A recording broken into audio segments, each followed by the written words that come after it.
মুসলিম বিশ্ব বিশেষ করে ফিলিস্তিনিদের সঙ্গে আবারও বেইমানি করেছে মিশর। দেশটির সঙ্গে গাজার সীমান্ত রয়েছে, সেখানে লাখ লাখ ফিলিস্তিনিকে অবরুদ্ধ করে হত্যাযজ্ঞ চালাচ্ছে ইসরায়েল।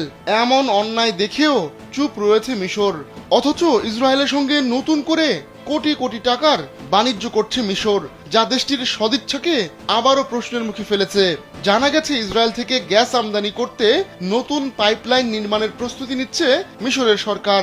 গাজায় চলমান যুদ্ধের মধ্যে এমন একটি চুক্তি এরই মধ্যে আলোচনার জন্ম দিয়েছে। পাইপলাইন নির্মাণ নিয়ে ভিন্ন ভিন্ন তথ্য পাওয়া যাচ্ছে। কিছু মিডিয়া বলছে আগামী বছরের শুরুতে এর নির্মাণ কাজ শুরু হবে, আবার চলতি বছরের চতুর্থ প্রান্তিকেই পাইপলাইনের কাজ শুরু হতে পারে বলেও জানা গেছে।